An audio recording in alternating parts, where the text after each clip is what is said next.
Very good afternoon, and this is the news update on Today95.1 FM. I am Ifeemi Andrew. Now, the River State Police Command has announced the killing of a dreaded suspected cultist, Linus Lerabari, also known as Devil, in Okwale, the boundary between Ogoni and Abia State. Spokesman of the command, DSP Nnamdi Omoni, in a statement said men of the Bori police station, led by the DPO in a coordinated operation trailed Devil, who is from Tekon Sogo in Kana local government area of River State, to their hideout in a forest at Okwale. DSP Omoni stated that on noticing irregular movements around their camp, the hoodlums started shooting randomly, but in a return fire from the police, one of them, Linus Lebari, who is Devil, was fatally wounded. The police added that Lebari is the leader of the kidnapping gang responsible for all of the attacks on the Ogoni axis of the East-West Road, and whose gang has killed over 30 people in the two LGAs of Kana and Kokana after collecting ransom. The command added that 2 police officers sustained gunshot wounds and are currently responding to treatments, while 1 locally made pistol and some cartridges were recovered. And the Nigerian Navy has advocated for maritime laws to arrest and prosecute maritime offenders. Chief of Naval Staff Rear Admiral Ikot Ibas said this during the Global Maritime Conference held in Abuja. Rear Admiral Ibas said maritime laws will help give judicial backing offenses perpetrated on the Gulf of Guinea, just as he emphasized on the need for the creation of maritime security initiatives. The Chief of Naval Staff also revealed that the acquisition of patrol vessels and hydrographic ships led to the apprehension of 200 vessels involved in illegal acts on Nigerian waters. The Nigerian Navy has acquired offshore patrol vessels, fast attack craft, logistic vessels, hydrographic ship, and more than 300 inshore patrol craft, while concurrent efforts has been made to encourage operational training and indigenous shipbuilding capacity. Naval security stations have also been established as strategic locations along the coast as part of choke point concept to checkmate illicit activities. This has paid off with the arrest of about 206 vessels and barges, as well as hundreds of suspects for various maritime offenses in the past 4 years. And reports say the federal government has approved mass redeployment of senior government officials across ministries, departments, and agencies. Director overseeing the Office of the Permanent Secretary A.I. Atta, on behalf of the acting head of the Civil Service of the Federation, Folashade Yemi, in a circular, said the redeployment is in a move aimed at repositioning the civil service for efficient service delivery. 74 directors, 85 deputy directors, and 95 assistant directors are affected in the exercise. And on the foreign scene, police officials in Nepal said it has arrested the former parliamentary speaker over rape allegations by a government worker. The Speaker of the House of Representatives, Krishna Mahara, resigned from his job after the woman accused him of sexually assaulting her at her apartment in Kathmandu last week. The head of the police in Kathmandu, Uttam Subedi, said police took the former speaker into custody and he would be presented before the court next week due to the annual Dashian festival holiday. Mahara initially denied the allegations, but on Tuesday said he was stepping down to facilitate an impartial and fair investigation into the allegations. Mahara is the highest profile politician to face charges of rape in Nepal. And that's it on the news update for the hour. Thank you for your time and stay tuned. This is Today 95.1 FM, Port Harcourt, voice of the people. This is Today 95.1 FM. To copy this tune, press 9. This is Today 95.1 FM. For current news and information, press 5. They are politicians, all of them. They know what they do. So they know how they attack each other. To stay connected all day, press 1. The person who raised the alarm is the one who made the public know about Good afternoon and welcome to the World News on your Premium Talk Radio station. We are your premium talk radio station. Today 95.1 FM, the station with a unique dial.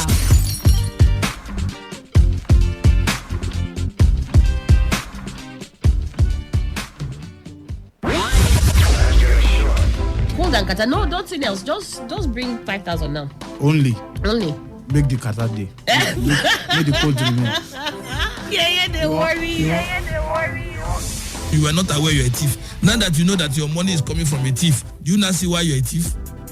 All right, still talking about affairs of the federal government. We understand also that the federal government... Welcome to today's edition of Beats and Pieces in your premium talk and news radio. And it's going to be 1-1 Malata. 1-0 is never good enough. That's why we're called the voice of the people. Today, 95.1 FM, Port Act. Here we go. This is Today 95.1 FM. To copy this tune, press 9. This is Today 95.1 FM. For current news and information, press 5. They are politicians, all of them. They know what they do. So they know how they attack each other. And To stay connected all day, press 1. The person who raised the name is the one who made the public know about Good afternoon and welcome to the World News on your premium talk radio station. We are your premium talk radio station. Today 95.1 FM, the station with a unique dial.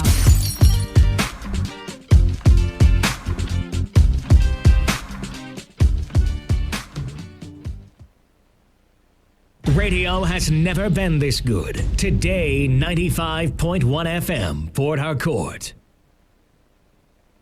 This is Today 95.1 FM, Port Harcourt, voice of the people. Talk radio. I listen to a lot of talk radio. 95.1 FM.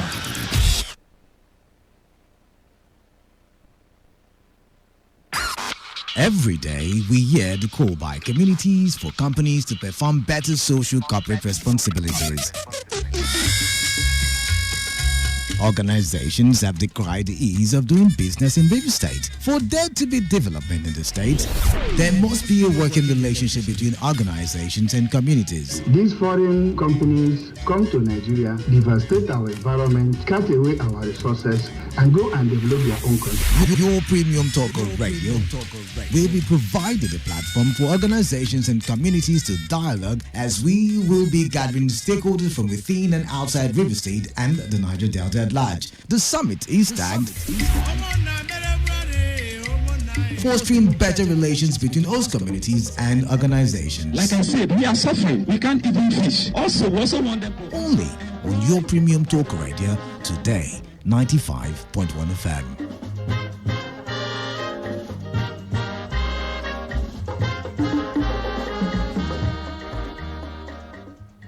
For all your adverts, announcements, jingles, church messages, you can trust Today FM production team. We deliver nothing but quality production. Hit us up on these numbers: 0803-534-6531 or 0803-209-5049. 0803-209-5049. Everything we touch, we give it a voice.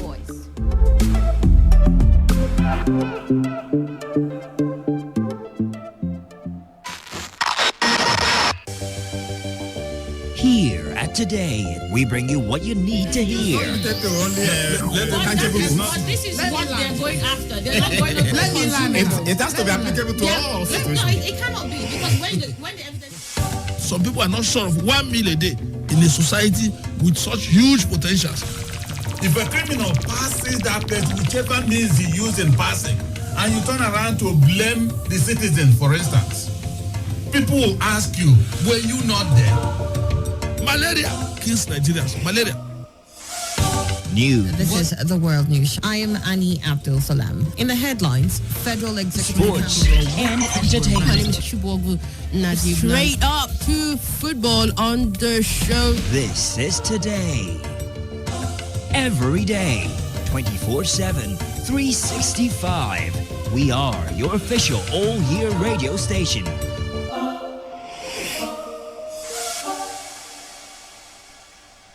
This is Today's Hustle. One show that embodies objectivity. We raise the bar in examining the good, the bad, the sordid, everything that has to do with society.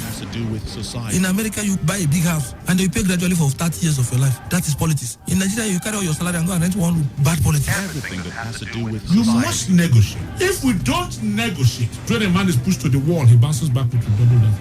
We have been pushed to the wall. The Hustle. Every weekday from 1 p.m. to 3 p.m. on Today 95.1 FM.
All right, your premium talk radio station, Today 95.1 FM. Good afternoon to everybody out there. I am Andrew. I'm Wealth Wilson. My name is Bulu. All right, and together we are bringing the hustle today. It's today's hustle. It's 13 minutes past 1. It's a new week. We're hyped up. We're excited. And yeah, that's basically it.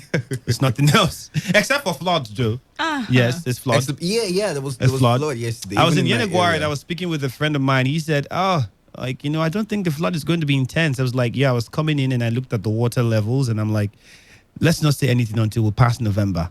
Like, then we can begin to feel a bit comfortable. But for now, and I didn't finish saying it. On my way back, it rained massive. Like, it was very intense. And then I already knew what the story would be in most of those places where the waters were already rising. Here in Port Harcourt, Obiakpo and Falga, basically the major cities, it's already, many of those areas have been taken. In fact, Choba Junction yesterday was messed up. That goes a long way to show you how poor our drainage system is. It was really messed up. Well, we'll be looking at all of that on the second half of the show. Hopefully we get a representative of NEMA with us in the studio and we'll be knowing what they are doing. We talked about some communities last week too that were facing flooding and needed relief materials and a host of other things.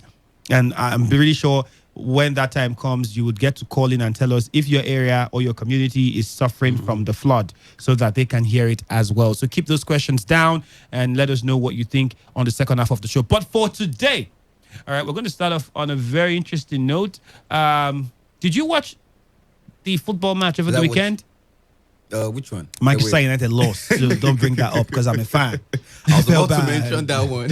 I'm a fan. We lost, but my other team won. You Liverpool. Have that team. Yes, Liverpool. Andrew, you're a Man U fan. No, I'm a Liverpool and Man U. I'm both of them. They are enemies, but I like them. Do you watch football, Wealth? Yeah, sometimes. So you have a team you support? Liverpool. You see? Why don't you guys just support Arsenal? Like, how? Wealth is supporting Liverpool. I left one loser. I can't go to another loser. You're supporting Man U because I don't know why. I left one loser. I can't go to another loser. It doesn't work. You have to join somebody who's winning. But for consolation, Man City also lost. Yeah, that was a relief for everybody. Anyways, watching football or most of this satellite TV content is something that many people die for. You want to have that experience, and hence we have many companies who provide those services. The most popular one would be the South African company, the multi-choice DSTV. That's where everybody goes to. But then over the years, we've had other ones that have come up. A couple of them. I just named some of them. Can TV, Metro TV, Cable Trends Limited, that's CTL. I grew up knowing CTL. Cable was the first satellite TV. I was in Warrior at the time, and that was the trend. Like CTL was it. Like you just pin your pole really long up there. Like that was it. That was the ish. And I don't think you had to pay monthly for cable. I don't think you were paying monthly. I think it was when you wanted to watch, you pay. Like if it's not, you get. Like I think it was that. I can't remember. No, I don't think we paid at all. We didn't pay. I feel like you just pay once, buy it, and fix everything, and that's it. You got it. Keep on using it. You got it. But there's a lot of things happening now. Operatives of the Port Harcourt zone of the EFCC have arrested 5 suspected fake satellite television operators. 5 of them. And they disclosed this in a statement that was signed by the Commission's head of media and publicity. The arrest of the suspect is in a simultaneous raid on their companies at 3 different locations here in Port Harcourt, the state capital. And intelligence gathering of the suspect said their residence and operations by operatives of the EFCC, like it took intense work. They had to be, they were gathering intelligence for a while. The suspects were allegedly rebroadcasting content of digital satellite television, DSTV, illegally in their companies, which are listed to include CAN TV, Metro TV, and Cables Trends Limited, CTL. So it's like saying that these names were illegally broadcasting contents from DSTV, and DSTV isn't aware that's happening. And it was disguised. And so now, like, they've been apprehended, although investigations to be carried out. But then it kind of took my mind back to how we were watching it in those days. Like you said, you don't pay. So, like, how would you get the service? And I'm pretty sure we have loads of other. We have plenty. I don't know. There was one Strong. I don't know if Strong is like that. I'm not saying. Yeah, there was Strong. There was Strong. There was a lot of other things. So I don't know how, but I think it's a good thing that the EFCC is doing their job to ensure that anybody who is doing stuff illegally is handled. Yeah. That's on one side. On the second side, I try to see a good thing in this too. Not a good thing with the fact that they did something illegal, but the fact that we have companies that are indigenous.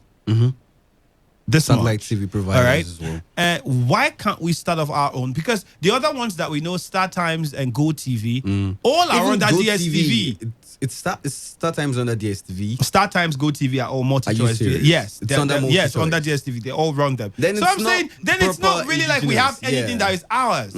Why can't we? So it's still like monopoly. Yeah, Go TV was almost, but Go TV badly when it came up. It was when it first came up before it was bought over. Yeah, it was. People loved it. It was bought over. Yes, and then so DSTV got it and just put it under their There wings. was one that was trying to come up the other day, about 2 years ago. I can't remember the name. I can't remember the name. TS, was it TS? Yes, TS. And like they had lots of options. You could use your data was involved, data and a lot of things. And all of a sudden we don't hear it. We don't. So yes, illegal things aren't too good. But then what is happening to the homegrown companies that are into all of these things? Why aren't we supporting them enough? And I think the public should be wary as well. Nigerians, we love free-ish. People come and tell you, but there's one that's really now. If you put that one and you see Bundesliga, you see this one, you don't have to pay anything. And everybody's buying it. And I think people feed off of that because they understand that we don't want to spend too much money, which we shouldn't be spending, because if you go to South Africa, you don't pay this much. I was going to say that. We shouldn't spend this much money to watch satellite TV. And all this is because of what you started with. It's the Premier League. If we had, this same Premier League, we could watch this on football NTA, on NTA, on RSTV, or on AIT, or on any of the other for TV. those, and I'll not go to pay 10,000 or something to watch football. But it's where we are at the moment, and the fact that we're paying much, and the government is not looking at what they should do to see that the price to access satellite TV is reduced. Or even make people are forced to patronize these people. Time relative, like the number of times, like the amount of hours you use you pay according to the amount of hours that you use the decoder for, and not just pay per month. And whether you're at home or you've traveled or you're using it, it's counting. You understand? So there are things the government can do. I think it's like with the telecommunication industry. All right, when MTN first came, it was huge. It was expensive. It was expensive because it was a monopoly. and because it was one. 30,000 for SIM card back in the day. Globalcom came in and it was indigenous, and we all saw what happened, and we're still seeing what's happening with how that competition is there, and it's forcing these other people to, and other people are coming and up. We have other more brands. But if you look critically in Nigeria, basically you have multi-choice DSTV, because it's still they've succeeded in getting the other ones to come under them. So there's no solely independent brand that you can look at as an option.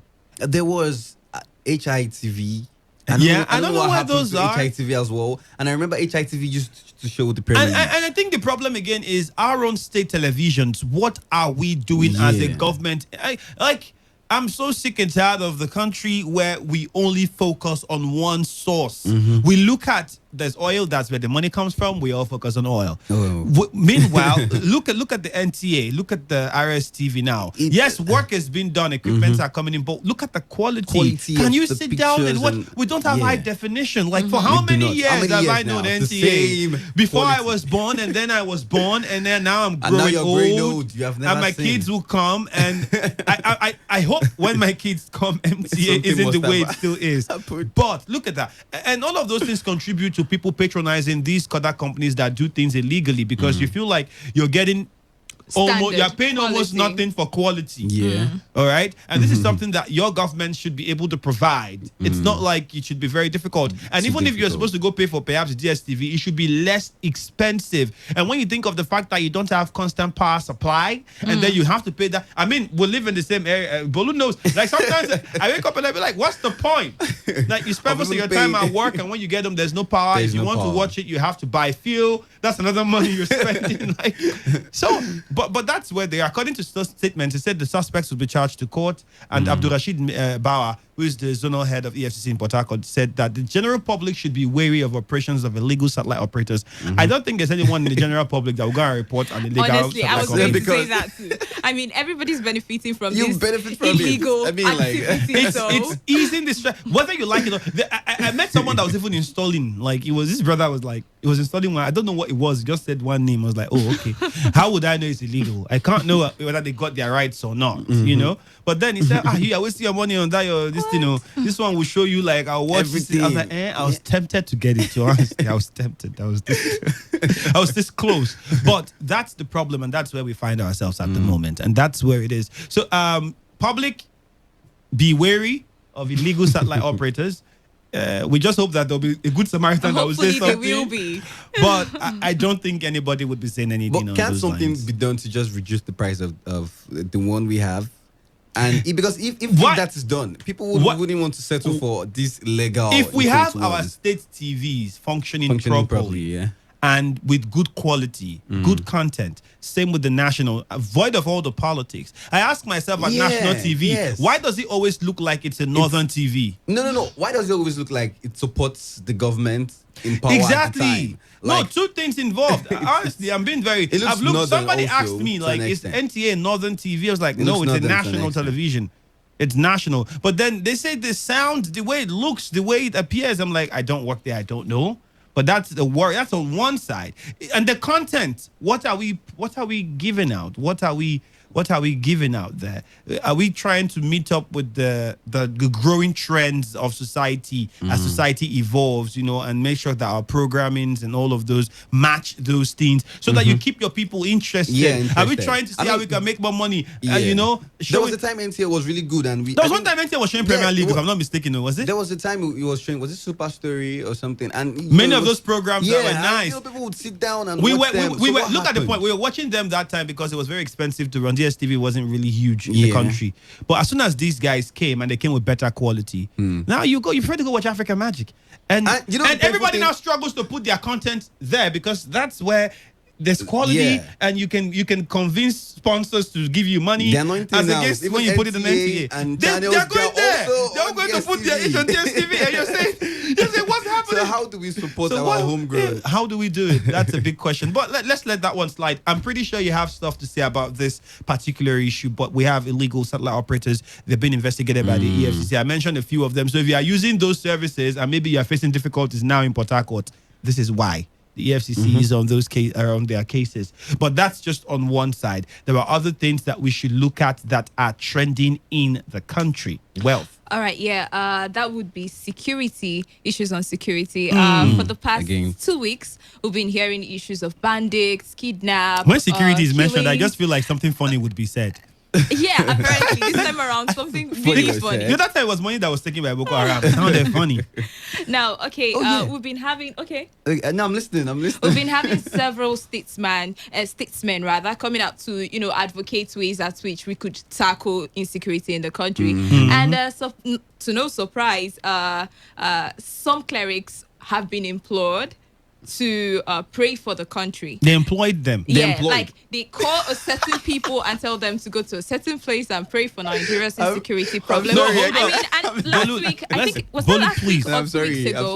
Last week or 2 weeks ago, I saw a news on a certain person, I can't remember his name, but I'll try to, who actually said that we could actually go spiritual to tackle insecurity. Many have suggested spirituality. But when you say employ, that's where there's a problem. Go ahead. And then you want to start asking yourself, has it gotten that bad to the point where we no longer, know what else to do than to pray? I mean, our security agencies, what have they been doing? And then having Omar Agege come out last week to talk about the fact that insecurity in the country is being, to some extent, exaggerated, as he said. I mean, if that is the case, if it's been over exaggerated, then why do we have to go down to the point where we have to start praying? And then I saw a post from Shehu Sani. He said, if we are going to start asking people to pray for Nigeria for cases of insecurity, then since we're closing the borders, I think that was his point, if we're closing the borders and not wanting imported things into the country. Why are we importing spirituality? Let's I got his point too. But then, how have we fallen? Like people, why? Like, who said he paid who to pray for who for where? I think that was the governor of Borno State talking about having Saudi Arabia clerics. To pray for the state of insecurity in the state and in Nigeria. He actually got the clerics from Saudi Arabia to pray for his state, Borno State. Yes, they're facing a lot, honestly, true, to pray for the state. Is it so bad?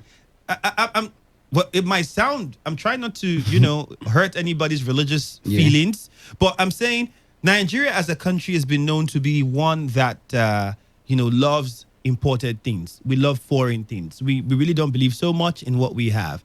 And has it eaten us so bad that even spiritually now we can't call all the clerics that we have in Nigeria to pray. You have to call a cleric or call clerics in Saudi Arabia to pray for us. We have Afars in Nigeria. We have sultans. We have Muslim scholars, and so why can't you tell them to pray? Why from Saudi Arabia? Let me just quote the headline from Sahara Reporter. It says, Borno government contracts 30 Saudi Arabia-based clerics to pray for peace. How much is being paid?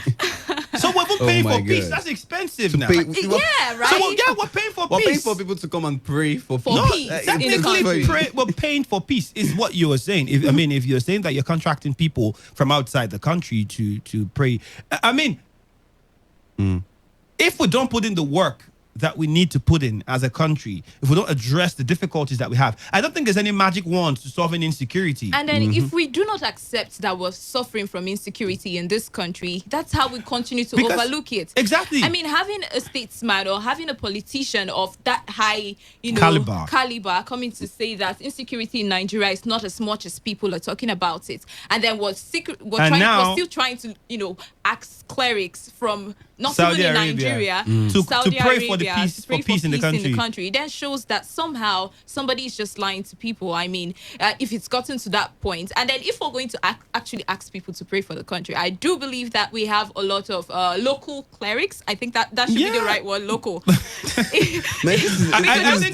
put it this way: we have clerics in the country, right, from both the Muslim faith and the Christian faith, who can pray for the country. Man, this is funny. There's nothing wrong with asking people to pray, but then if you're contracting people to pray, and then first of all, contracting anybody to pray for anything, I don't think it's proper. That's one. But if you choose to do it, and then you choose to bring people from outside, is that how much we detest what we have from inside, or is that how much of what disbelief we have for what is coming from inside the country, and then we have to now even go outside to find people to pray for us. Employ them. Wow. I was even seeing other funny news about insecurity. The federal government warning travelers against Bobrisky. That whenever did you see the news that whenever they decide Bobrisky that they should be careful and notice the presence as it could affect sharing of public facilities, including toilets. They actually did say that Bobrisky is of a higher health hazard than Ebola. I think yes, I saw that. He is a human being. I'm not a huge fan. So I'm not a fan. But I try not to be biased, try to be very professional. Okay. He's a human being and he's entitled to his rights, right? But then again, like the constitution of the country doesn't specifically say anywhere you can't be a cross-dresser or you can't be a transgender. I think don't he's pretty much just a cross-dresser. Well, he doesn't sell himself that way. He sells himself to be a transgender. It's almost like he's converted from. When you begin to try to grow butts and grow boobs and all of those things, then it's beyond being a cross-dresser. You see, those things get him the attention that he needs. Okay, this is entertainment, I do think. Yeah, so apparently what he does is what gives him his money. At least that's where he gets his daily bread from. Insecurity. We have insecurity with insurgents. And now we have moral insecurity. Well, we'll tackle any of those. There's still more. Okay, now, I think 2 weeks ago we talked about sex for Max, and now again, another form of insecurity. Another form of insecurity. It is insecurity for students this time around because female students mostly.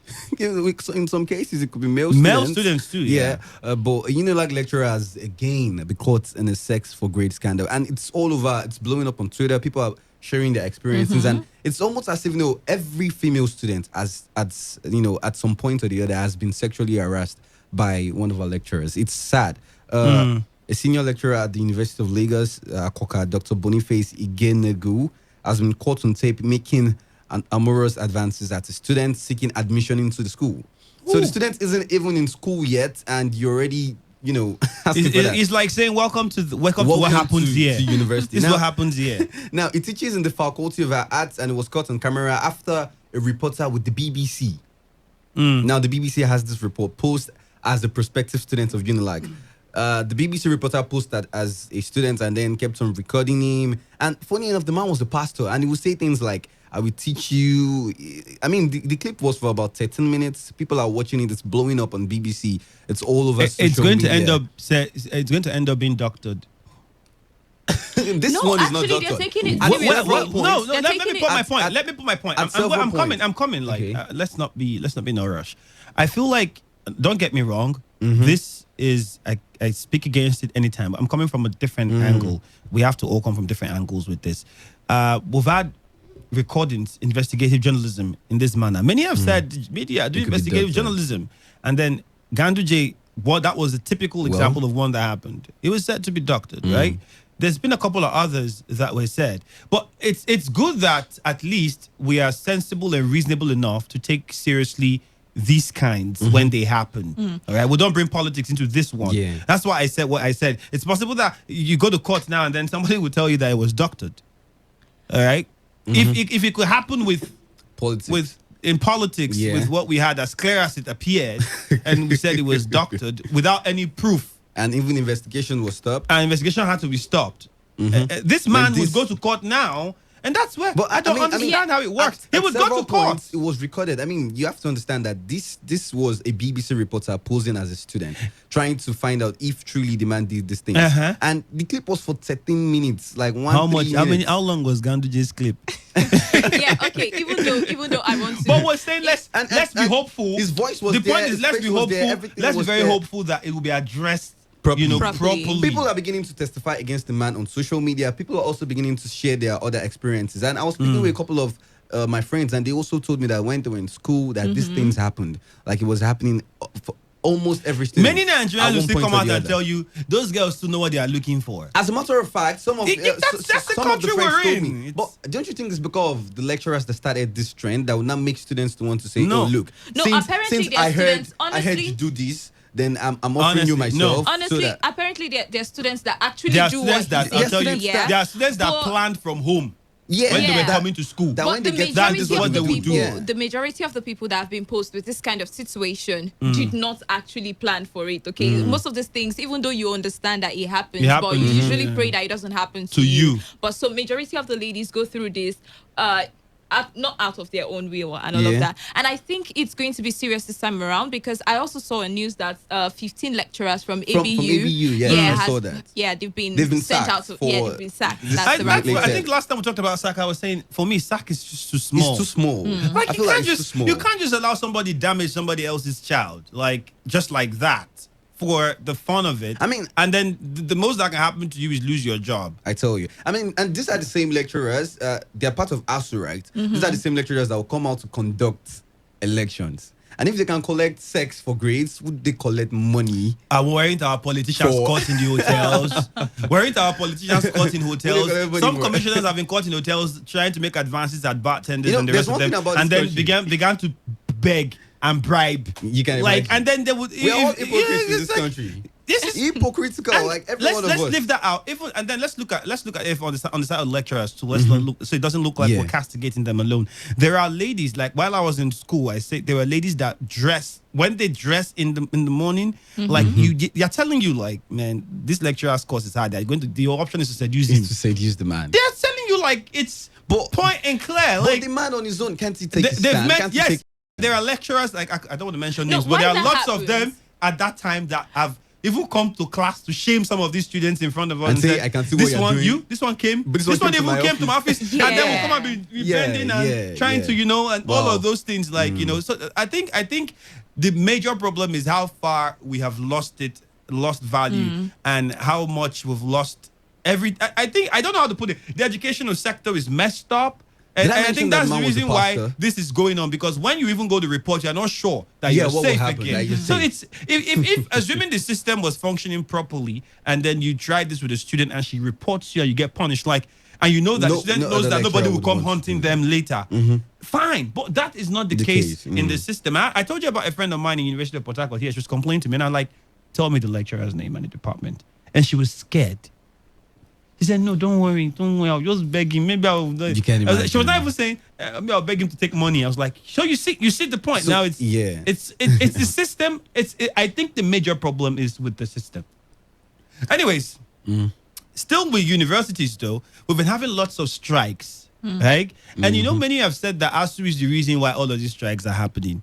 And I've always been thinking, I was one that I've always. Well, I think crazy sometimes, but I thought to myself, I'm pretty sure the government, the ministry have been thinking of a way to solve this strike problem or just make ASU irrelevant. If you want to solve the problem, one of the steps would be to make them irrelevant. If you take out the voice that they have, then you can. And I think that's what the government does with most of the labor and the rest of them. Call me wrong if you like, but this is it. The Ministry of Labor and Employment and the minister in charge, Chris Ngige, has confirmed the receipt of an application for the registration of a new university union named Congress of University Academics, CONUAR. The moment I saw this and I read through it, I was like, I said this years ago, nobody believed me. But this is the point. Let's just jump to the cake itself. Forget the icing. The cake itself. He says, the national coordinator of CONUAR, Niyi Ismail, has stated that CONUAR has the sole purpose of redefining unionism and restoring peace and stability in the universities in Nigeria. One, he also assured that the union will help put an end to unnecessary delays in the academic calendar of Nigerian students following frequent strike actions. Now, 1 + 1 together is what I want us to do now. Who has been blamed most of the times for the strikes in universities? ASU, right? Yeah. And now ASU is seen to be what? Rebellious, and hence this group trying to redefine unionism. We all are aware that there is politics. I was trying to get to Mr. Sedo, Dr. Sedo is the chairman in charge of ASU Port Harcourt chapter, University of Port Harcourt. Hopefully, I'll get talked with him. But I heard, I think I'm quite aware because I was speaking to some lecturers that the ASU as a union too isn't aware about this. Of this happening. This development. It's development first. Wow. It's not. But they are aware that there are some lecturers and some VCs who, it's all about the politics. And I'm saying, if we don't, the problem with our system is not the unions, and that's the country. What is the guarantee that over the years, if CONUAR comes in now and plays the politics for whatever, I don't know if it's honest. What is the need of another union, first of all? But if we already have ASU, what is going to be the function of these people that would make them different from ASU? First of all, when we're talking about redefining, all right, the whole idea of ASU was to do exactly what these people are coming out to do, right? So, as you said, I do think that it's some sort of means to either make irrelevant ASU or just maybe cause some or divide. A divide. It's divide and conquer the university. Because you have some of the lecturers now who would want to feel like, okay, this is how we could survive this new union. and then that happens, and then ASU begins to deplete, and then now you have another voice that comes up. Like it's all things that we have seen happen in the past. It's all things, but then it's just creating another dragon head. Because at one point, Konwa, whatever their name would be, at one point, the same issues that ASU that affected ASU began to complain in the university system it might take 5 years, 6 years, it will come up, and then now you have 2 unions to deal with. Now, the truth is, this is the point where we get to say that most of these individuals do not really take into cognizance the people whom they want to serve. Take, for instance, now, I don't think that the sole reason why this group is being created is for the good of the university or the students in question. All right? I do think that somehow some people are just going to benefit from this. That's what it's all about.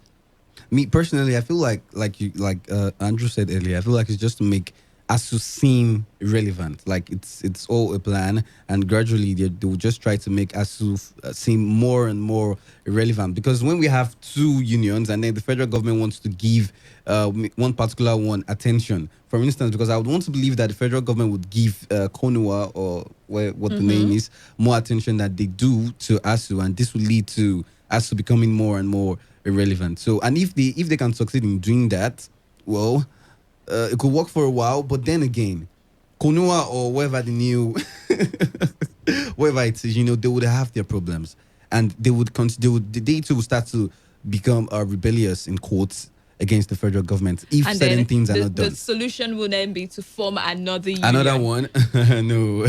Until we're out of union. But that's where we are at the moment. Can we be out of union? Another union created, and they're going to help solve the strike actions and make sure that the academic calendar is followed judiciously. Okay, this one is taking us back to say 2012 or thereabout. We have there is this book published by David Cameron. Okay, and then he came out. I think this recently. I think that the book could be a response to. Well, just go ahead first. Well, David Cameron is the former British Prime Minister, and then he has alleged in this book that Goodluck Jonathan did not give enough support to Britain during the abduction of the 274 enough support. Yes, 274 schoolgirls in Chibok. He had stated that the British military or something like that had been able to dictate the location of the Chibok girls together with the terrorists holding them captive. But Goodluck Jonathan did not. Quickly, I don't believe that too. I want to say the same thing. I mean, I don't. Apparently, you're not in Nigeria. First of all, let's start. This happened in 2014, I guess. Yes, this happened in 2014, and what year are we in? 2019. No, I think this is a response to the book. Goodluck first wrote a book. Most that 2 years ago, 2 years ago, last year, and then he talked about the governments that how Cameron was instrumental in trying to force him and everything, and what the UK government did, the US government, and I think it was evident too because at that time we're trying to get weapons to fight Boko Haram. The US stopped us from getting weapons. In fact, some of our weapons were seized in South Africa, and then somehow we managed to, I'm pretty sure Russia was involved, although the former president didn't want to state how or which new allies he formed. I think Russia would have been involved somehow because the US and the UK didn't. They weren't giving us the weapons. Well, in his statement, he said that the former president seemed to be asleep based on the issue at hand. And then there's been a reprisal. Okay, there's been some sort of response from Goodluck Jonathan. And then he has come out to say that, sadly, the reason why the former British Prime Minister would say so is because he hated him because he had refused to legalize homosexuality in Nigeria at the time. And then he tried to explain Same with the US. I think there was a lot of pressure that came from Barack Obama too when we didn't, and Nigerians were watching and waiting for what the president was going to do. My issue is not in all of this talk. My issue is in the PDP and APC statesmen and politicians who have come out to capitalize on Welcome to Nigeria. Right? Welcome to Nigeria. All right, you have some APC politicians or statesmen coming out to say that yes, this is for sure. The former president did not have the people in mind. He had the ability to save the Chibok girls, and that didn't happen. He pretty much just looks for a way to enhance corruption, insecurity in Nigeria, and then it's just going back and forth. But I feel, when I looked at this, I was pained at how dirty our politics have become. And I was ashamed. Honestly, I was so ashamed. I looked at it and I was like, have you ever heard Barack Obama like, basically trying to, or Donald Trump come out and, like, how many times? It's not like it doesn't happen, but you don't even hear it in the news. They don't put it out there. We take ourselves to the international community, insult ourselves in front of the international community. And that's why during independence, we talked about the Nigerian identity. Like, and then we go there, we just... What do we portray? We just, mess up for political gains or political reasons. But perhaps you're looking for favor from... When you don't have self-respect for your own country, how do you expect somebody else? This is not about party lines now, because I looked at it and I was looking at both people. First of all, I would say, like, till date, the UK still wants to control Nigeria.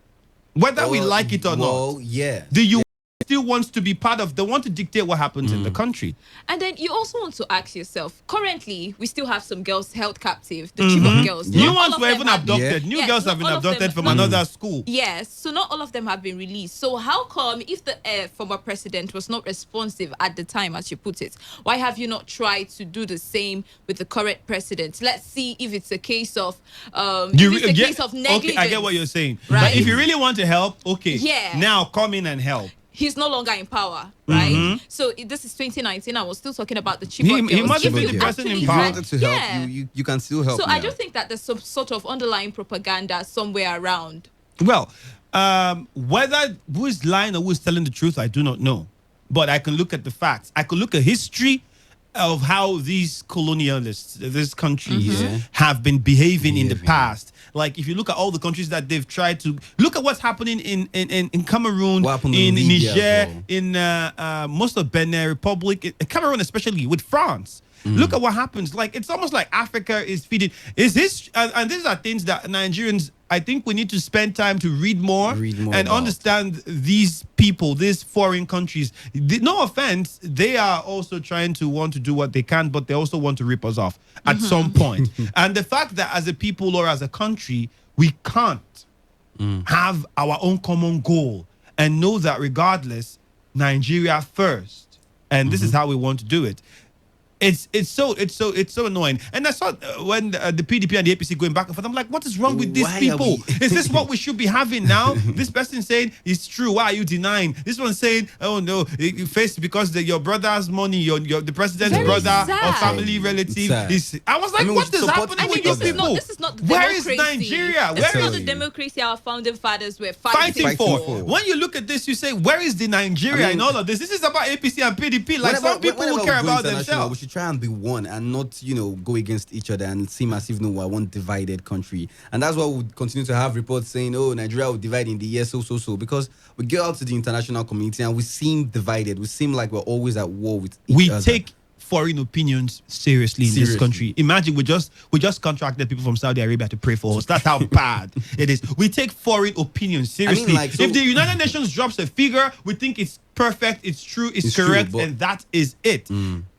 If some people wrote stuff about our elections in this country, we haven't taken those serious. The UN would come and tell us something to do. The UK would come and tell us something to do. The US would propose something for us to do, and we jump on it so fast. We're on it, and there are people in the country who have been saying things, who have been, bringing out ideas on what we should do to better things, and we're not. And now this is coming up, and then now there is the fight between two political parties, not even for the interest of Nigeria in this case, but one trying to make sure that one was bad, and that one trying to make sure this one is bad. This one looks just bad. Make the other person That's look just what it is. Exactly. And not about the country, not even about the girls. Some other girls were kidnapped recently. I mean, we shouldn't play politics. Some other girls were kidnapped recently. In which school? I can't remember in what state. Most recently. We're not even talking about that. And we're now focusing on who was right, who was wrong. You had done this, like, oh, goodness. But that's what we have. That's the politics of Nigeria. Well, Buhari said something which, when I first read this, I thought to myself, I mean, it's obvious, but, well, the president has said it. It says, few Nigerians are holding most of Nigeria's wealth. Now, he said this at the 25th Nigerian Economic Summit held in Abuja. He said, and I quote, now it says his administration understood the need for Nigerians to have a better lifestyle, adding that this was why measures have been put in place to reduce the level of unemployment and poverty. Well, I'm thinking to myself, how has the president and his administration tried to reduce the level of unemployment and poverty, drastically? if these measures have been put in place, we should see evidences, as in it should be quite, obvious. Now it says, and I quote, today that was yesterday, many mistake prosperity with wealth. They are not wealth in the studio. Well, they are not necessarily the same. Experts and analysts explain economic trends by making references to indicators of wealth. Wealth, however, in its simplest form, is money or other assets. In recent years, global events have shown that when a society and its leaders are driven, motivated by this alone, the ultimate outcome is a divided state of severe inequalities. Now, the president also said that Nigeria is a country with close to 200 million people living in 36 states and the FCT. However, a significant proportion of Nigerians' prosperity today is concentrated in the hands of a few people living primarily in 4 or 5 states. I think the president should just say politicians. Yeah. They are the ones that politicians are. That's the by right people, word. we know it's politicians. Politicians, not just people. Politicians are the ones. Now, it says the wealth is concentrated in the hands of a few people living primarily in 4 or 5 states and the FCT. Some of the most prosperous Nigerians are here in this room. Thank God. Let me state this. Now, if the president pointed this out, which thank God he did, and I respect him for that. Sometimes he can be really honest when he wants to be, and I like that about the president. But if he cited this out, Aliko Dangote alone should not have a license to own a refinery in this country. Like if we are to now say, let us divide this wealth, let's say that a lot of people from every region have access to it. Aliko Dangote alone should not have. I don't know how many other people have, or how many people have gotten license, how many people are running, but I'm talking based on the information that I have. Imagine if we had business individuals in the West, in the South, in everywhere, who have said, okay, this is open, the government is doing the best that they can support all of you, then we shouldn't have only Dangote Cement making all of the noise. If we're trying to spread the wealth, we shouldn't have only Dangote Cement making all of the noise as well. And we should have other business people involved.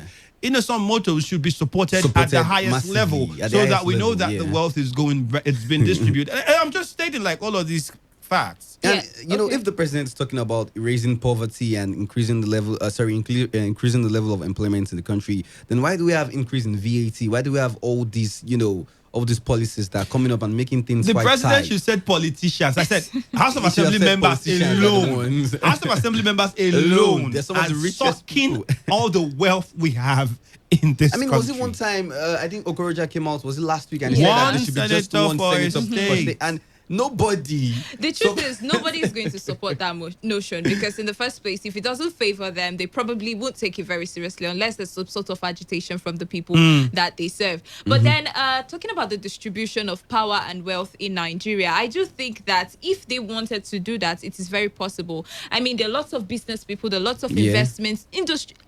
Basically, there are lots of people who are into business in Nigeria, but a lot of these people have either folded up at some point in time, or they ran out of some sort of capital or government assistance. I think the government just readily picks a few people, empower those ones, and then you find that the chain of distribution and those ones is are just within those people. A small circle. So I do think that if they want to walk this talk, they know what to do. Sadly, we had to put out a lot of things that were trending and took up a lot of the time. But let me remind us, on the second half of the show, it's about flooding, and hopefully we're going to have a rep from NEMA with us in the studio. I'm pretty sure you have your questions ready. Would like to know your communities. If you are facing any form of flood, you'd have to also inform us at that time. Remember that you can get to us using the WhatsApp portal. That is 0701-933-9962. Walsin Ibrakumo Brandon, Zonal Coordinator on NEMA South Zone, should be with us in the studio on the second half of the show. But for now, let's get your thoughts quickly, the much that we can, before we go on to the news update and what we've been discussing so far. Good afternoon. Hello. Hello, good afternoon. Good afternoon. Yes. Olu, Wild, and Andrew. Good afternoon. Good afternoon. There was something you was said that caught my attention, whether it's a side talk or something. It's about teachers or harassment in school generally. Yes. I want to say that it is not one-sided. Female students also harass teachers. And it's all of you have passed through the system. You know what is there? Yeah. They harass teachers in a subtle way, their manners of dressing. Some of them will even come to the office and ask it out. Please spend me for marks. So what are we talking about? There is this general belief that men are stimulated by sight. women by hearing. Where is a situation where girls are almost half naked, fronting themselves before teacher. What do you expect? Away from that is this issue of Cameroon and our former president. Yeah. You know, before this time, President Obasanjo did say that Jonathan did not do enough concerning the rescue of those Chibok girls. The governor of the state in question, where those girls were adopted, also said the same thing. So I am inclined to think that maybe Cameroon is telling us more of the truth than our former president. The issue of the defense that because I did not accept the legalization of a gay marriage or something doesn't appeal to me because we are in democracy. That matter was ruled out by the National Assembly. So it wasn't a question of president accepting or something. So that's my thought about it. All right. Thank you very much. Thank you. Hello, good afternoon. Today 95.1 FM. Hello, Andrew. Yeah, you're welcome. This is Heidi. Good day. Good day to you. I'm my sister. Good day. Good afternoon. Afternoon. You see, let me just go straight to whatever name they call them. Whether na Naswa, waiting they call them. Konwa, whether na Konwa or whatever the name they call them. We know this one will crop up. I know it very well. Because when this present president become the military head of state, he disbanded ASU. He never wants to hear anything association. Today he has brought something to in fact kill ASU. And he will not succeed though. That one is very certain. He will not succeed. Because all this one is just political gimmick. On the issue of Cameroon, see, thank God for you guys to quickly understand that these people are creeping in for another colony. But it will not happen. Because I see no reason why former President Goodluck Jonathan was asking to buy rifles to face the Boko Haram insurgents. The U.S. government refuses, UK refuses, even when Israel accepted the offer of selling these ammunition to Nigerians. The U.S. come out with what they call Leahy law, that the Leahy law never even allowed any of them because of the human rights abuse of Nigerians. So they will not allow such ammunition to come into Nigeria to fight Boko Haram. In other words, indirectly, they were supporting the Boko Haram. And they are now coming to refresh our mind. Most of the hate speeches that come from the north, especially Alaji Lawan Keita, those languages he uses, and the Bola Usman, who was one of the conveners of the ASTAC to bring back our guests, who after the election, he had an appointment. Those statements, even Mullah Muhammad and Adwebe, these people are coming to reflect our mind so that we stabilize this government that is present now, and it will not work. If they continue like that, and the APC will not quickly get their senses and they toe that line, we will help them to destabilize this government. Thank you. Thank you very much for your contribution. We have to wrap things up. Let's take one more call before we go. Hello, Today 95.1 FM. Hello, Andrew. You're welcome. Lawson, how are you? Good afternoon. Andrew, greetings, Bolu. I greet you. Greetings, Lawson. How are you? Yes, by your side. Andrew, when you were talking about satellite cable network and all that, I was hoping you about your Today FM now. We don't have a TV station now. That is what I am saying. What is wrong in Today FM having a TV station? Okay, if we have the funds enough, when we want to bring out a TV station, we want to put out quality. All right. So if we're not going to be giving you good quality, we will not dive into it. That's what I'm saying. Now you would also encourage you because I think we have Wazobia Max. Have you watched it? Have you seen the quality? You understand? Wazobia Max. Even one of the radio stations you were working in. There are TV. Well, it's not just about putting up the TV, it's about ensuring it does very well. and you sustain it. But thank you very much, Lawson. We don't have a lot of time. We have to go. I wish you called in to make your contributions, but then you were spending most of the time talking about advising the management of Today FM to put up a TV station. I know you love Today FM, and you'd love for us to have a TV station. When it crosses the mind of management, and when we're ready for that business, we'll get into it. But for now, listen to the radio. Thank you guys very much. This is it on the first half of the show. We have to go for the news update. As soon as we return, we're going to be talking about flooding in Port Harcourt and take more of your contributions. By the way, stay tuned.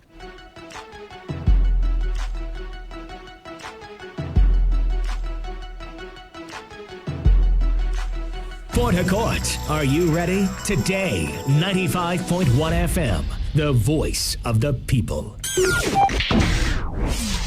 Today, 95.1 FM, Port Harcourt. News update.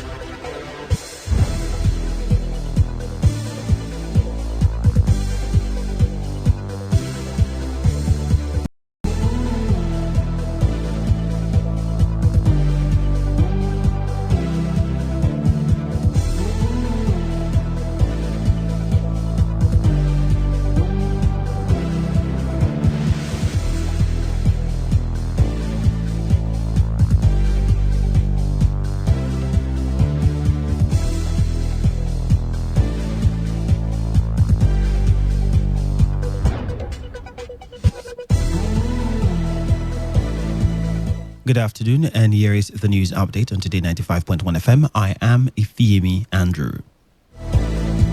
President Muhammadu Buhari has said that a significant proportion of Nigeria's prosperity today is concentrated in the hands of a few people. President Buhari said those few people are currently living primarily in 4 or 5 states and the Federal Capital Territory. The president said this at the opening session of the 25th Nigerian Economic Summit held in Abuja. President Buhari said while only 5 states had most of the wealthy people, the remaining 31 states have all about 150 million people waiting for better opportunities to thrive. And a meeting of the Federal Executive Council is ongoing at the Presidential Villa in Abuja. The meeting is being chaired by President Muhammadu Buhari with Vice President Yemi Osinbajo also in attendance. The meeting is to consider the 2020 budget proposals before its presentation to the National Assembly tomorrow, Tuesday, October 8. And the People's Democratic Party, PDP, has asked the All Progressives Congress, APC, to redirect its criticism on former President Goodluck Jonathan at President Muhammadu Buhari and his administration. The PDP was reacting to a statement by the APC that the former president should not have denied the allegation that he rejected the British government's proposal to help rescue some of the kidnapped Chibok girls. Former UK Prime Minister David Cameron, in his book entitled For the Record, accused Jonathan of not allowing the British government rescue some of the Chibok girls who were kidnapped on April 14, 2014. The APC had said former President Jonathan ought to have taken responsibility for his negligence rather than apportion blame. But in a statement by PDP spokesman Kola Olobodinyo, the party said the attacks on the ex-president was a tactic by the President Buhari-led administration to divert attention from alleged recent corruption and fraud revelations in the presidency.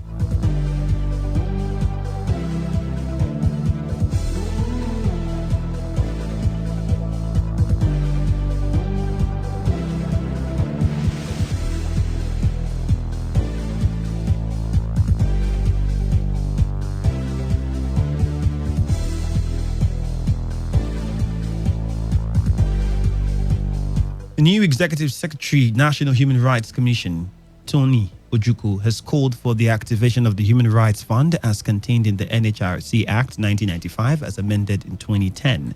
Ojukwu made the call in an interview with newsmen in Abuja. He said that the fund, aside from program support for the commission, can help deliver progress in a number of areas. Ojukwu added the fund will especially strengthen coordination between the commission and human rights NGOs working across diverse areas, but with emphasis on protecting the rights of minorities and vulnerable persons, particularly women and girls, supporting the enactment and implementation of public interest legislation. Executive Secretary, National Human Rights Commission Tony Ojukwu said that the support funds will assist the Commission to create a more tolerable space for public debate on ethnicity and religion, investigate and monitor alleged numerous human rights situations in the country which needed immediate response.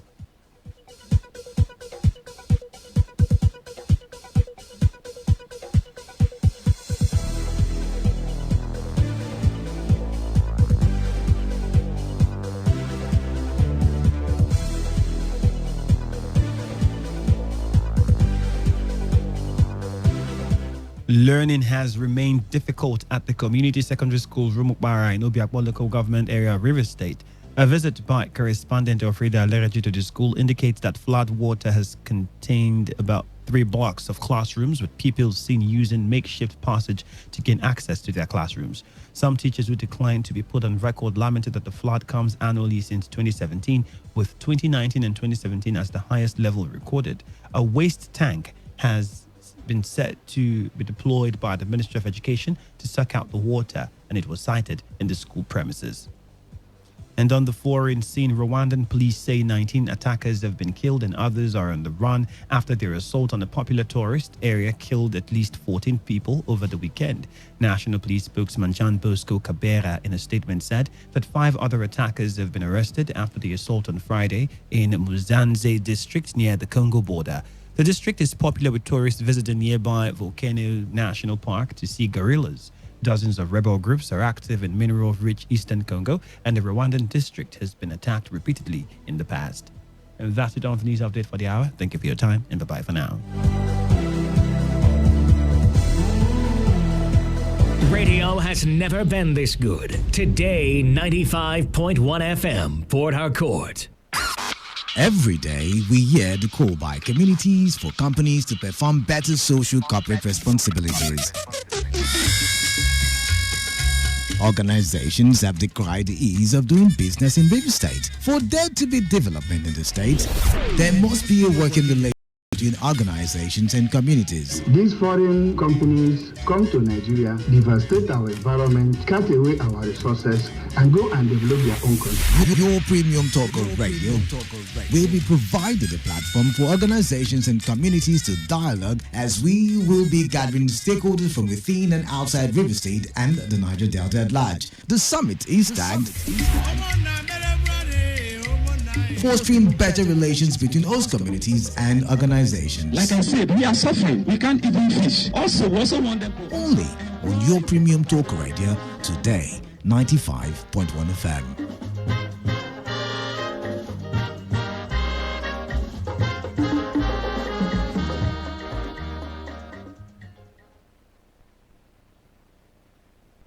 Port Harcourt, are you ready? Today, 95.1 FM, the voice of the people. This is today's hustle. One show that embodies objectivity. We raise the bar in examining the good, the bad, the sordid, everything that has to do with society. In America, you buy a big house and you pay gradually for 30 years of your life. That is politics. In Nigeria, you carry all your salary and go and rent one room. Bad politics. Everything that has to do with you society. must negotiate. If we don't negotiate, when a man is pushed to the wall, he bounces back with double levels. We have been pushed to the wall. The Hustle. Every weekday from 1 p.m. to 3 p.m. on Today 95.1 FM.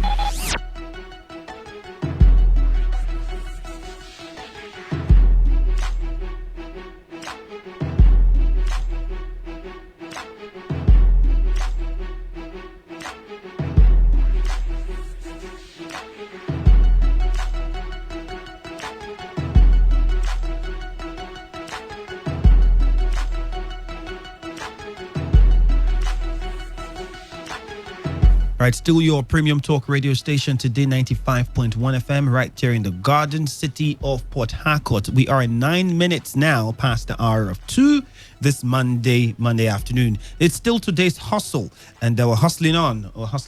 And a lot of things to hustle about. The flood is a very serious issue at the moment. I keep saying I was in Bielsa, and like I was looking at the situation to myself, and I'm saying, okay. Let's pray that something is done about it. First off, Wealth is still with us in the studio. Wealth, how are you? Bolu is here as well. Yeah. My name is Andrew. And of course, I have right here with me in the studio in person, Walson Ibrakumo Brandon. I got the Ibrakumo correctly. Are you from Bielsa State? Yes. What, Pasatanijo? No, Yenagua. Precisely. Nice. Okay. I'm from Bayelsa State myself. Okay. Brass, precisely. Okay. Yes. So you're my big brother now. Yeah, exactly. Well, you're welcome, sir. You're welcome.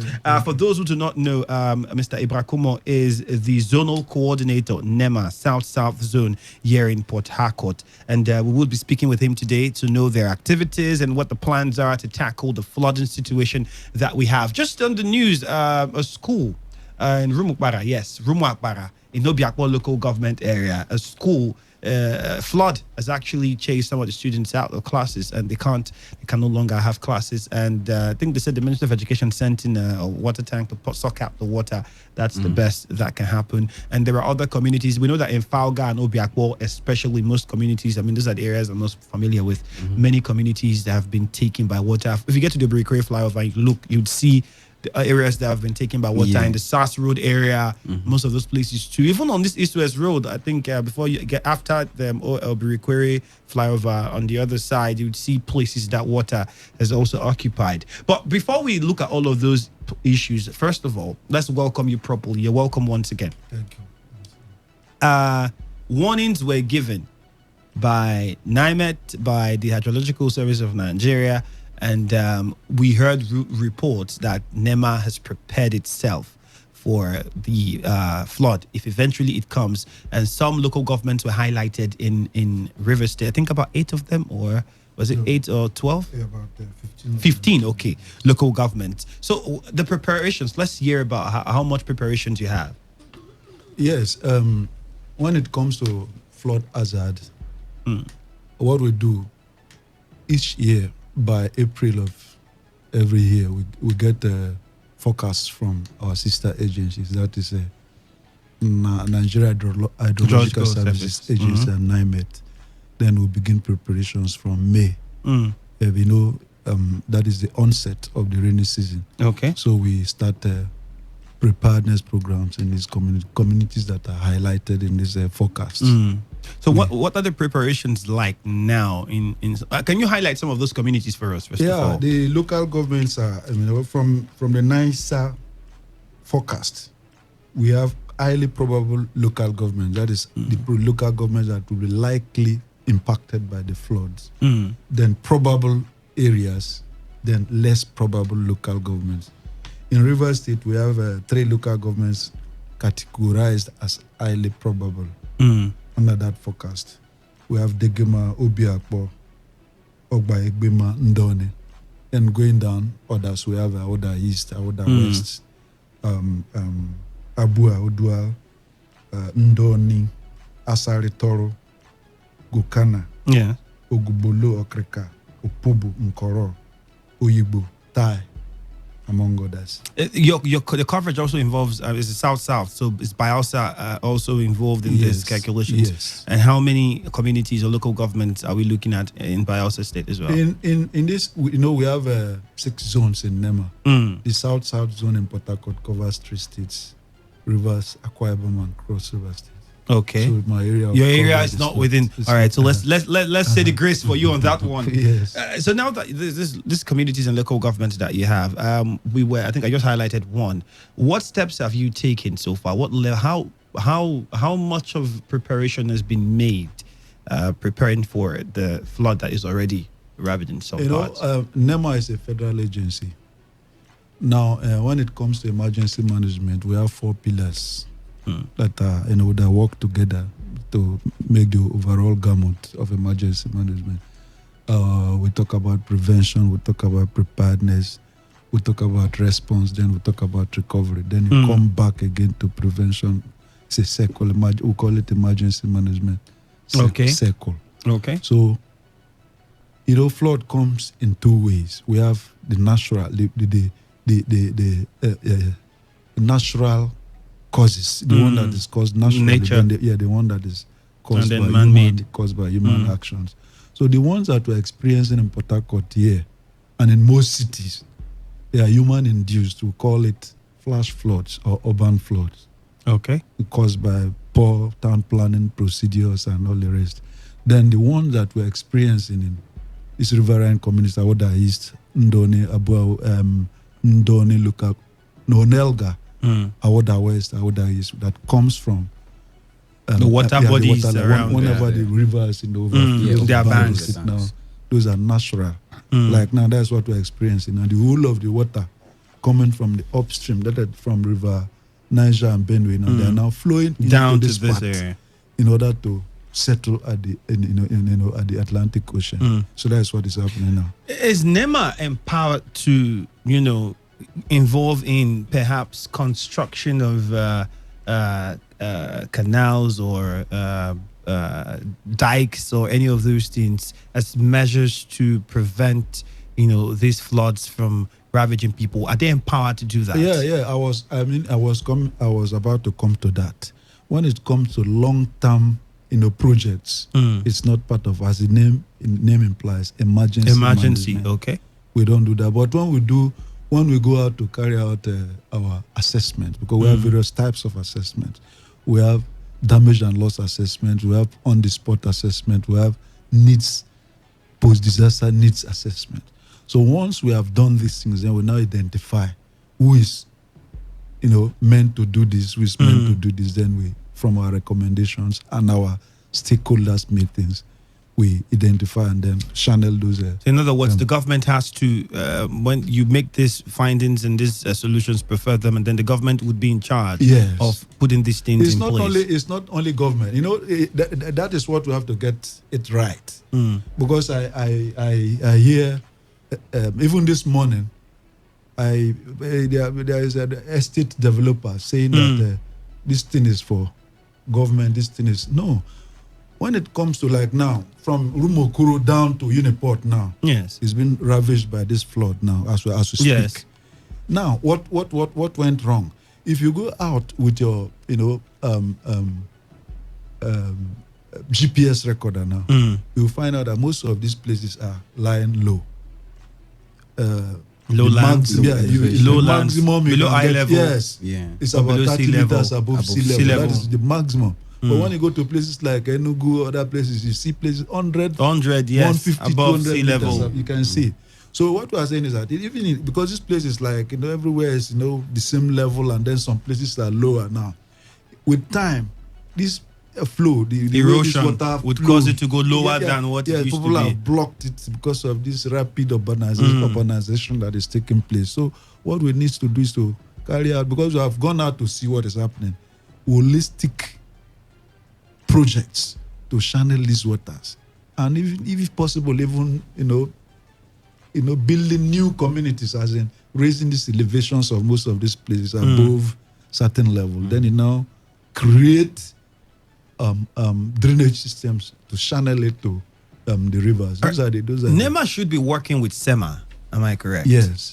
How effective is SEMA in helping NEMA with the activities in River State now, for instance, to tackle this issue? Because we hear that relief materials have been stored up and we have all of those things ready. But then when the flood started hitting some communities, we hear people then complaining of no access to relief materials. They can't reach these things. And even, I think NEMA was talking about how SEMA isn't doing enough because NEMA is national. So how is the relationship like, and what are the plans on ground to work together to say that people who are ravaged by the flood are relieved or get adequate relief?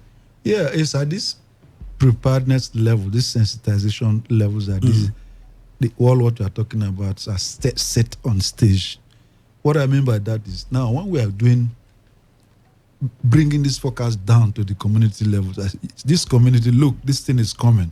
When we are doing that, the people that are involved at that level are the communities, the local governments, the state ministries, all stakeholders involved in managing this particular incident. We are supposed to be involved, because when you set up an internally displaced persons camp now, you have issues of health, issues of child protection, issues of security, issues of water management.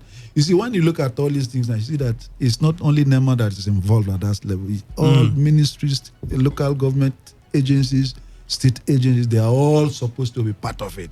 So at the preparedness level, the meetings and the trainings and the exercise that we are doing are meant to bring everybody together, so that what is your responsibility? But you've passed that level now.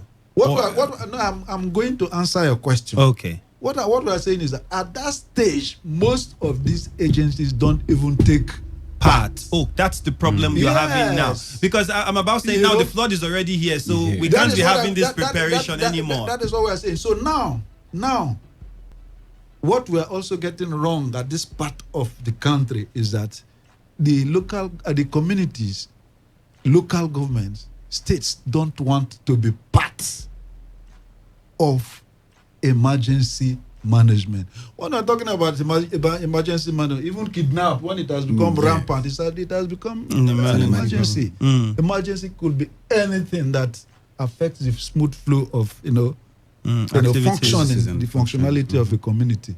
So once anything, poverty, it's an emergency. Anything that can, that gets out of hand and affects how things are being done. Yeah, so it's just like now, NEMA is involved with the Ministry of Agriculture distributing agri products because of last year's flood. Right now, as we speak, some of our staff are in that assignment. So that is, it belongs to the agricultural sector. You get what we are saying. So anywhere, any sector of the country is an emergency, NEMA can actually come in. So when you now say now the private companies are now saying no, it's government business, then no, it's not true, because we have what is called a mutual agreements. True, but you cited you said earlier on that the kind of flooding that we have here are man-made. You could say urban flooding or flash floods, and most of these things you would say are as a result of poor town planning, which the government is in charge of. Government isn't an agency to government. Hello. The development that you see happening in these communities, is it government that is building those estates? No, it isn't. But isn't there a body saddled with the responsibility of ensuring who builds what, where they build it, and build it properly, following due laws? Yeah, but at any point in time, some people are more buoyant. So if at the community level you feel you are buoyant, then you don't have to exclude yourself from emergency. Okay, in other words, everybody's hands should be on deck. That is what we're saying. So like now, in this part of the world, the communities, the day NEMA was established, 1999, the act that established NEMA, that same act, section 8 of that act, structures out modalities for states to, be part of the process. Some states have embraced it and they are flowing, while other states don't deem it necessary. Is Rivers State one of the states that has embraced it? I don't want to. We don't. In this thing, we don't blame people. But all what you have to do is to continue to make sure efforts. They realize. But let's migrate from that now. Yes. Which can you tell us communities now that are most hit in Rivers State, or local governments that are most hit now, that are suffering the flood problem now, and that you're working on? Aoda West, Aoda East, Onelga, Abua Odua, Bonnet. Right now we're on call. After this, my men are outside now. We are going to another place. The whole community is waiting for us. They are there gathered. I said we are coming here first. Then after here, what we are going there is flood monitoring and on-the-spot assessment, as in how many persons are involved. If we see that a lot of people are affected, we are going to call on federal government to intervene.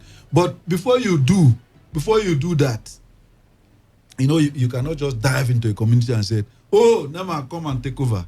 No, if you do that, some people you are going to work against the interests of some people. Certainly. That is why, first, the communities are supposed to, set up their system. In emergency management, we call it IMT, emergency management team. At ground, that and these communities level. Are they aware of this? Do they know that is they have the training to do these that things? we have to do, and thank God you people are now involved with this. Processes, media, with the use of media, and people should hear and know what to do. They should know what to do, so that now climate change, emergencies, they are now part and parcel of our lives. Therefore, you don't have to, everywhere in the whole world, people are talking about it. Climate change, telling us that these events are going to live with us. the rains are going to be more. Heat is going to be more. Therefore, we expect more floods. Therefore, why won't you be part of it? Okay. I don't know, Wealth, you have something to say? You have a question to ask? As he said, that the communities should already have their own standby team in case of emergencies. Yes. My question would be, like, how do they already... Some communities do not have access to the media and all of that. So I was hoping that NEMA and then any other agency that is involved in this would sort of go to community to Do some sensitize community them. Yes. sensitization. And you do that. That is what we mean by the preparedness level. You know, like the urban, the river flooding that we are talking about. There's no way you can stop. You can't stop that one. You can only prepare. That is why the first level is prevention. The ones we are experiencing at the cities, you can do something to prevent. But those ones coming from the river, rivers are natural. You can't. And prepare for them. So once after preparing, the next thing is like now. What we are doing now is no longer prevention but response. Okay. Response meaning that you go into the communities and pull out people.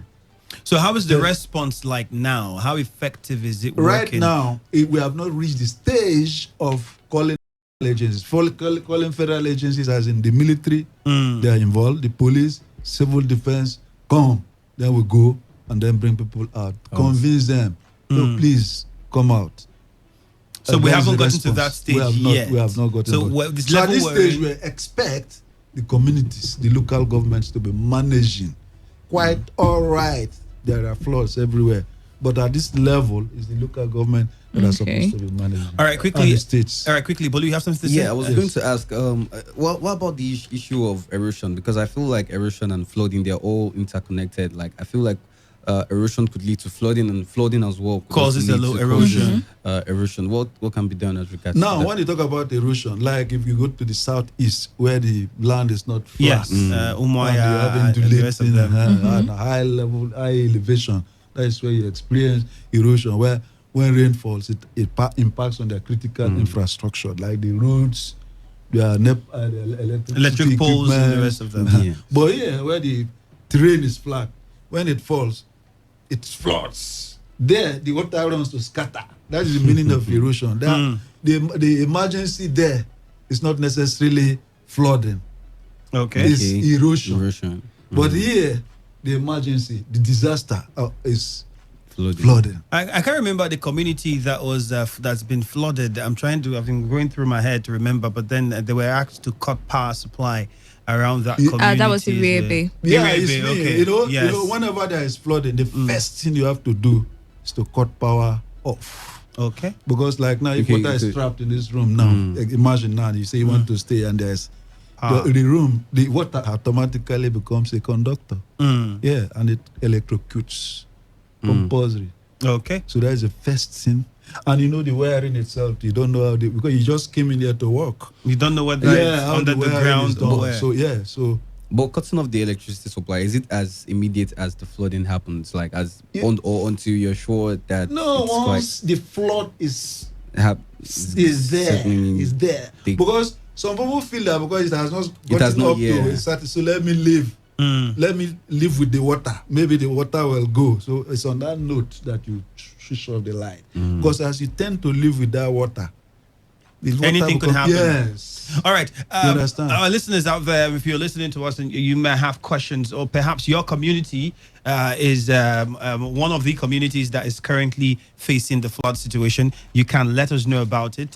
Lucky enough, we have Mr. Wilson Ibrakumo with us in the studio, South-South Zonal Coordinator for NEMA. So your questions are welcome. The WhatsApp portal is 0701-933-9962. That's the WhatsApp portal, 0701-933-9962. You can send your WhatsApp messages, and we'll be going to our phone lines to also take your calls now. 0817-00000951 or 0810-9510-951. Let's hear what you have to say. Hello, Today 95.1 FM.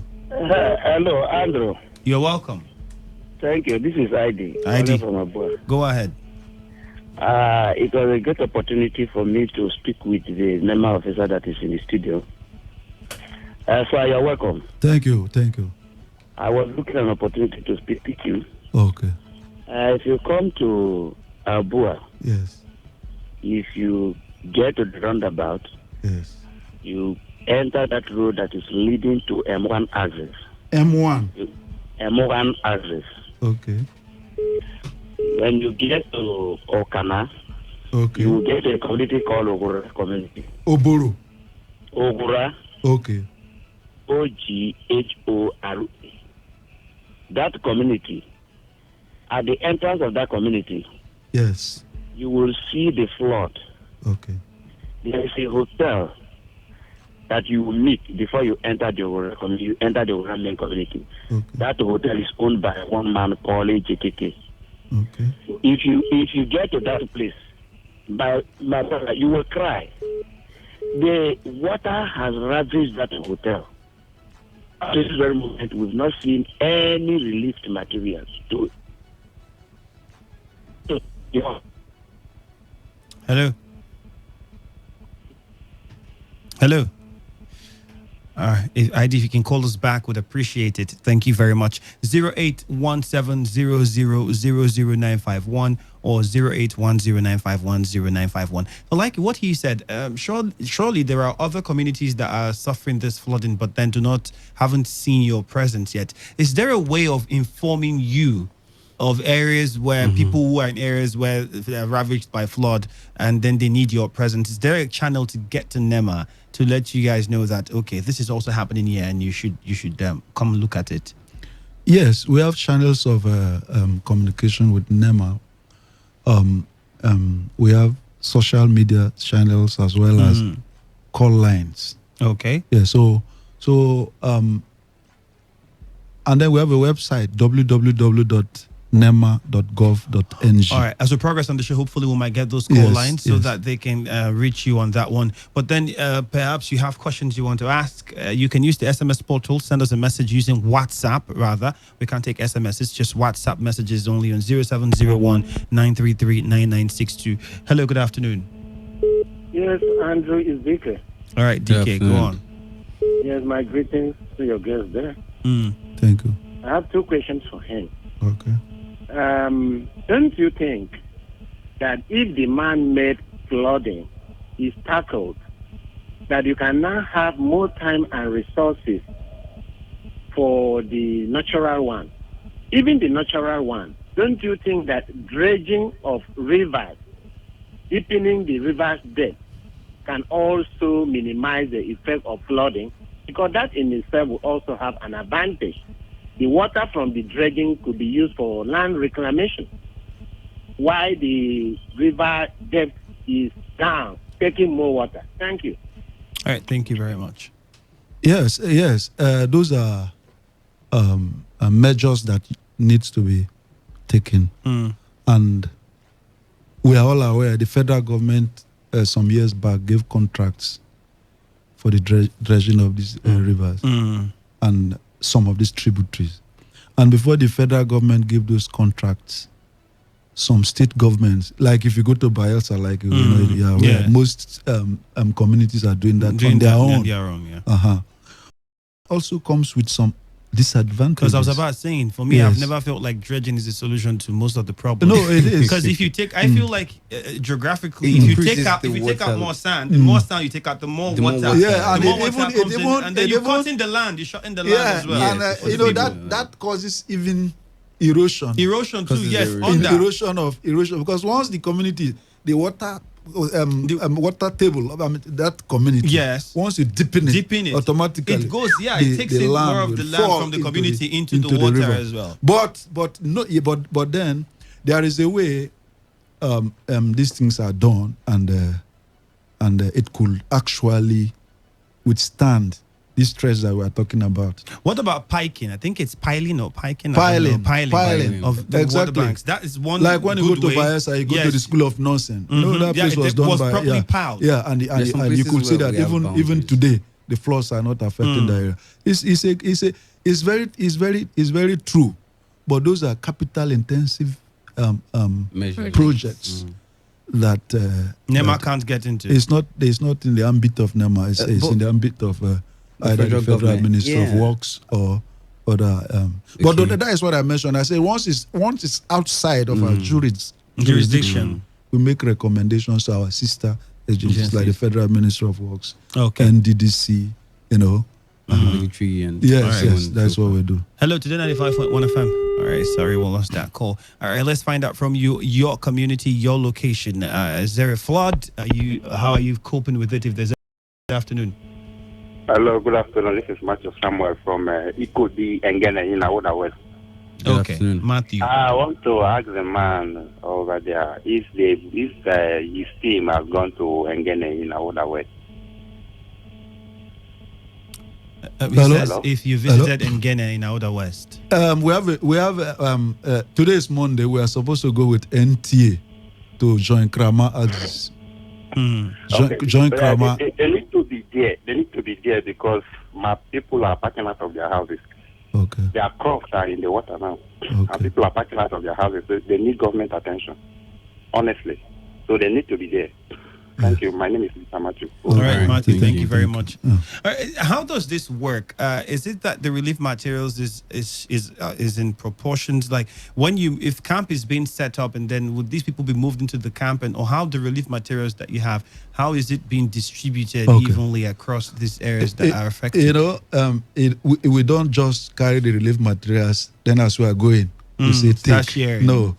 What we do is, like now, the report that is coming in now, once we have those kind of reports, we go in there to do on-the-spot assessment. On the spot is it's not a detailed assessment. It's just